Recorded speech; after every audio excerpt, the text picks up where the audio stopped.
I'm tired of this shit. They burnt kids. They did this. We can't even breathe. We got 0% of the wealth. I want to tap into, do any of y'all want to fight? This is the fight. All that other shit.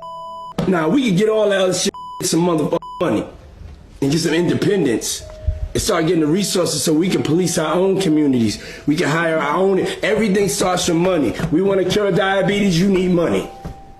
You want to affect the wealth gap, you need money. You want to do education, you need anything. You need money. That's it. Everybody leave. If you don't have no money, you're just going to sit here and be a broke with no money, talking about the same shit they was talking about 100 years ago. And I'm not doing that.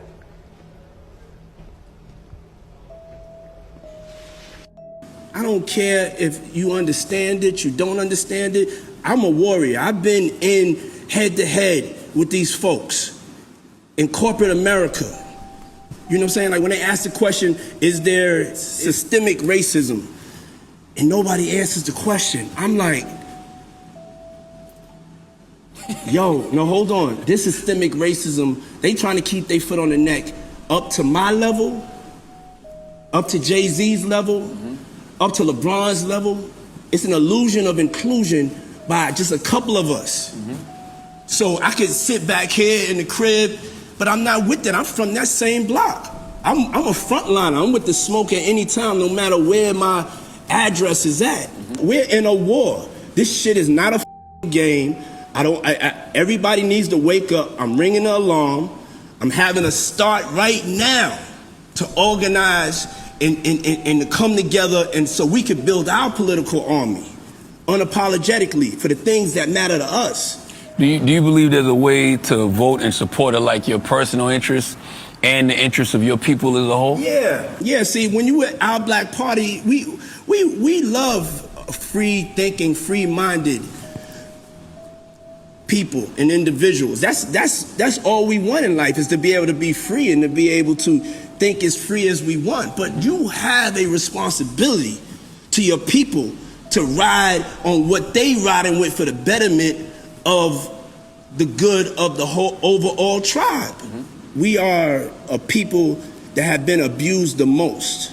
Nobody experiencing longevity. So it's just gonna take a minute for them to have, they're gonna have to accept it, just to be honest, because it's like, with me and Jay, you're gonna have to get down and lay down anyway, though, because there's other rules to this game that you're gonna have to abide by, that at the end of the day, that we understand, you know what I'm saying? And we understand the importance of telling the truth.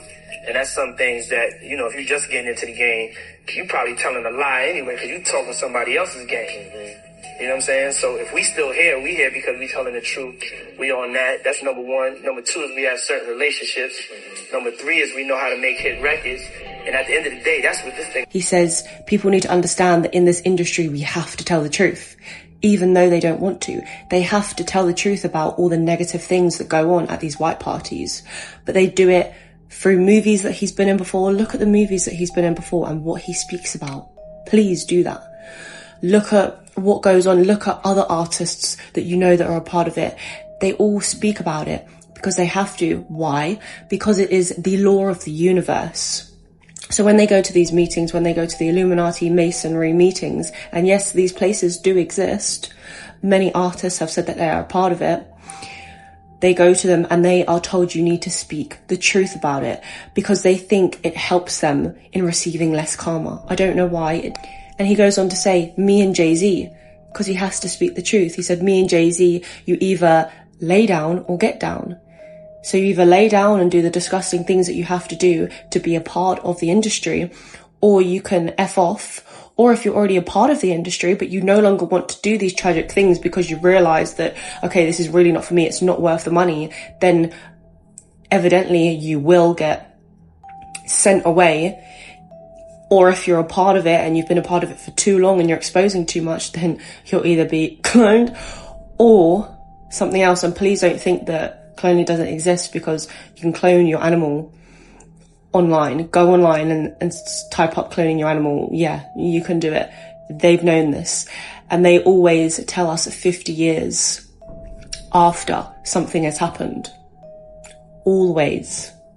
So any science, any revolutionary experiment that's been done, any revolutionary technology, always 50 years later.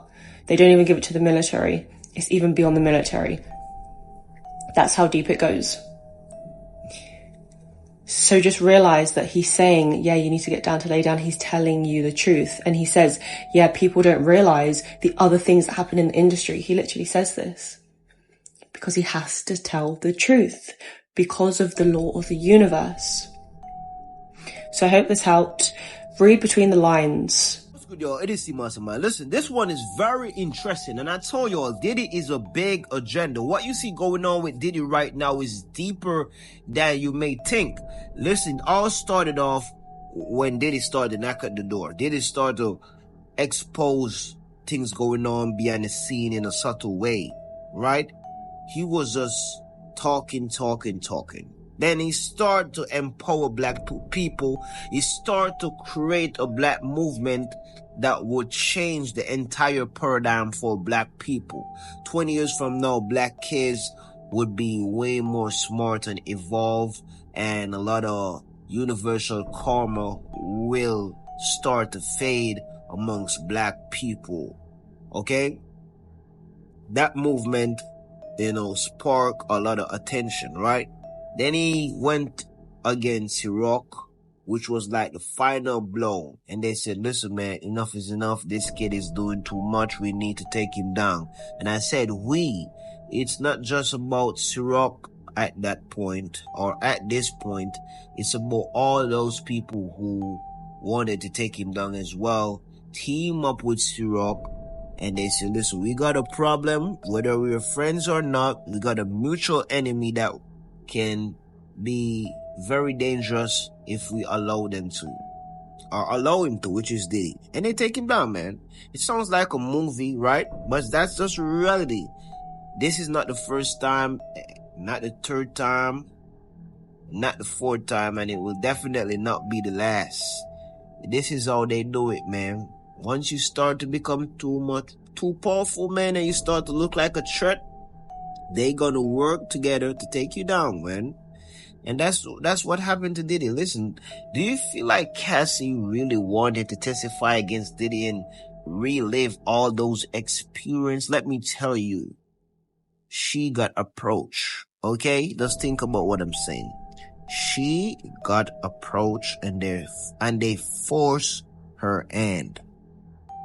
You gotta know this.